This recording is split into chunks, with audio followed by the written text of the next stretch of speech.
heart of Sinaloa, two branches of the same organization are fighting for power. La Chapitza and La Mayitza, both fragments of the Sinaloa cartel. They battle over routes, territories, and loyalty. The clashes between them are nothing like what you see in movies or Netflix series. Here, there are no formal armies, no defined fronts. Here, war comes without warning. Armored trucks speed through dirt roads, drones hover above, scouts report, and then come the blasts. Barrett rifles, AK-47s, and M60s echo in the distance. Homemade explosives, grenades, even rocket launchers. The battles are short but brutal. They last only minutes, but leave behind lifeless bodies, burned-out trucks, and entire towns silenced. This isn't about ideology, it's about control. In the mountains, the ranches, the narrow canyon roads, no one is safe. In this video, we'll take a closer look at some of the bloodiest clashes for control of the Sinaloa cartel.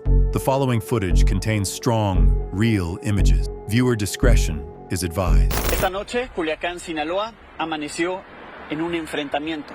Mucha tensión, la gente no quería salir de sus casas, se cancelaron las clases. ¿Qué fue exactamente lo que ocurrió en Sinaloa? September 9th, 2024 will forever mark the state of Sinaloa and all of Mexico as the day these two factions officially declared war on each other. That Monday, the capital Culiacán and its surrounding municipalities came to a standstill as a new conflict erupted, a fight for control of key routes and operators. These groups don't just want symbolic leadership, they want total control of the routes, those running through Sinaloa into Sonora and Baja California, as well as those leading into the Golden Triangle. They're also cleaning out rivals who still have influence in Culiacán, the Sierra, and urban zones. The most intense battles often take place in the mountains or on the outskirts of Culiacán, where camps and clandestine labs are hidden. Cells of 15 to 30 armed men, equipped with assault rifles, .50 caliber Barretts, drones carrying explosives, and improvised armored trucks known as monstruos, roam dirt roads looking to ambush rival convoys. Most clashes are lightning fast, lasting 20 to 40 minutes before the groups scatter to avoid being detected by the Navy. They use stolen trailers, torched cars, and hijacked buses to block key roads like the Durango-Mazatlan highway, cutting off rival movements. These blockades are often paired with gunfights, leaving dozens of civilians trapped. Once the fighting ends, videos quickly appear online showing armed convoys, ambushes, or direct messages between factions, part of their psychological warfare. Through social media campaigns, they spread intimidation and fear among rivals. Culiacán has become the epicenter of urban conflict. Neighborhoods like Costa Rica, Aguaruto, El Tamarindo, and Loma de Rodriguera have witnessed direct violence. The sierras of Badiraguato and Cosala have turned into battlegrounds where Chapitos and Mayitza cells fight for control of crops and labs. Highways like Durango-Mazatlan and Culiacán-Mazatlan are key corridors for drug trafficking. And these hitmen aren't armed with ordinary weapons. They carry military-grade weapons that even local or state police aren't allowed to use. Barrett M82.50 caliber rifles that can pierce armored vehicles and helicopters, grenade launchers, M60 machine guns, miniguns, and drones armed with explosives. According to journalistic investigations, more than 70% of illegal firearms seized in Mexico come from the United States. This isn't new,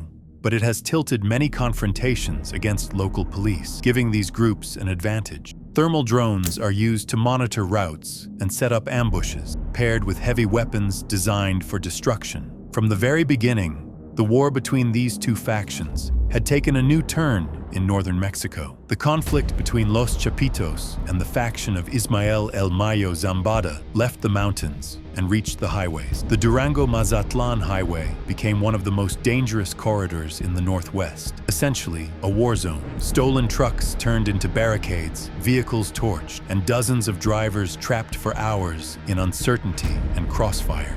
Violence that had once been confined to the mountains now spilled into daily life, disrupting schools, businesses, and the economy. Shops were forced to close out of fear of getting caught in the middle. This marked the shift of war from the Sierra to the asphalt, a fight for strategic routes connecting the Pacific coast, the Golden Triangle, and the northern border. On social media, the first images began to circulate. Trailers blocking highways, some in flames, others abandoned. Buses stopped with passengers hiding under seats. Bodies lying on the hot pavement, some covered, others not. Reports claimed the Cabrera clan from the Mayo tried to enter Chapitos' territories, sparking clashes over control of the plazas. One video even shows a Chapitos plane dropping bombs over Vasco Gil, Durango, a Cabrera stronghold. The area near the Sinaloense tunnel saw the worst blockades and the discovery of 9 dead gunmen. Still, official numbers of dead and wounded remain unclear. Another video captured Chapitos' gunmen coming down from the Sierra in an armored truck, armed with a Browning .50 caliber machine gun, heading toward Culiacan to fight the Mayito Flaco's men. But this war isn't only fought with bullets, it's also fought with sabotage and propaganda campaigns, trying to paint rivals as the true enemies in the eyes of civilians. Pamphlets and narcomantas accuse public figures of being part of their rivals' financial structure. A clear example has been the targeting of Marquitos Toys and his family, the murder of his brother, and the attack on his parents' home. This is the harsh reality behind the narco corridos that glamorize this world as power, money, fun, and women. The truth is, 99% of these young men are cannon fodder, short-lived, nicknamed Politos de Colores. Often, it's their own families who have to beg for money to cover funeral costs. Meanwhile, the real leaders run everything from the shadows, sometimes from outside the country. And this is just a glimpse of what Sinaloa has been going through. Over 800 murders and 950 disappearances in just 5 months, along with countless vehicle thefts, have crippled the local economy. In response, the Mexican government deployed 200 additional soldiers, bringing the total to 2,200 troops in Sinaloa to try to contain the violence. The U.S. government, under new leadership, has also pressured Mexico to dismantle these organizations that generate billions of dollars a year by smuggling drugs north. And with that, we reach the end of this video. Remember, if you enjoyed it, hit the like button, leave me a comment on what you'd like to see next, and don't forget to subscribe. Welcome to Crater.